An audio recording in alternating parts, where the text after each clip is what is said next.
आज की हमारी कहानी है बहू। आज 10 साल बाद सुधा की सास उसके पास आई थी। सुधा योगेश की नई नई शादी हुई थी जब वे लोग ऊपर के फ्लैट में रहने आए थे। दोनों का लव मैरिज था, साथ ही अंतरजातीय विवाह भी।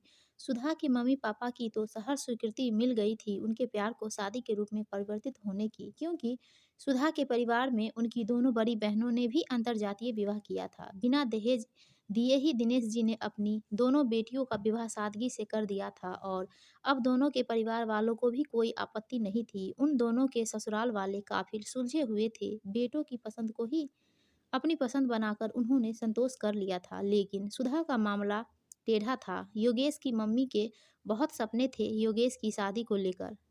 लेकिन वो जानती थी योगेश और उसके पापा के आगे उसका विरोध ज़्यादा दिन तक नहीं रह पाएगा। फिर उन्होंने अनमने मन से स्वीकृति दे दी थी, लेकिन उनका विरोध सुधा के साथ बर्ताव में हमेशा ही झलकता था। 2-4 दिन निकले, तभी मैंने सोचा चलो आज योगेश की मम्मी से मिलकर आती हूँ। इतने सालों बाद क्या वे पहचानती है या भूल गई? वैसे सुधा हर साल दीपावली पर दिल्ली जाती हैं। वापसी में उसकी सास उसके लिए गुजिया देना नहीं भूलती। इसका मतलब उन्हें हम सब याद तो रहते हैं। दरवाज़ा उन्होंने ही खोला और एकदम प्रफुल्लित होकर मेरा स्वागत किया।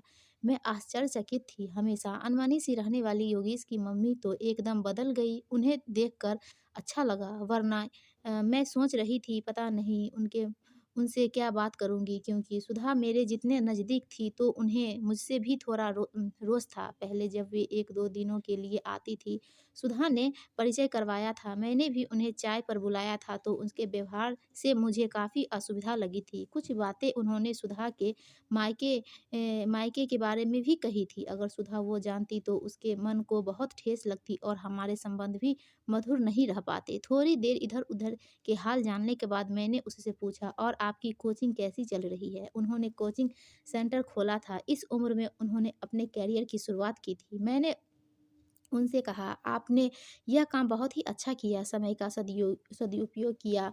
अपने दोनों बेटों की शादी कर जिम्मेवारी से मुक्त हो, अर्निंग भी शुरू कर दी और समय के साथ कदम भी मिला लिए। आपके काम में भाई साहब मदद करते हैं या नहीं? मैंने उनकी चुटकी ली, जबकि मुझे मालूम था उनके आधे काम चौधरी साहब ही करते थे। हाँ, आपके भाई साहब कभी-कभी हमारी मदद कर देते हैं, पर आजकल ये वहाँ ज़्यादा टिकते ही कहाँ हैं। उनकी जान तो यहाँ बेटे, बहू और पोती में अटकी रहती है। अरे सुधा, आंटी के लिए नाश्ता लाओ। नहीं, नहीं, मैंने कहा।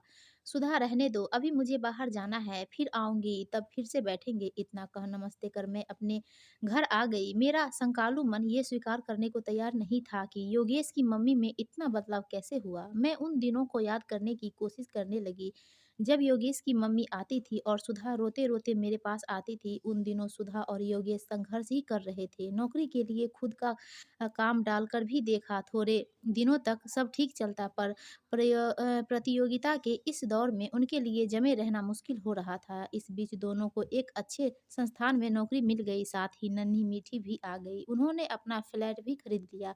आज वो दोनों करियर के शिखर पर है, और ऐसे हालात में योगेश की मम्मी आती, उसके पापा का भी दूसरे शहर में तबादला हो गया था।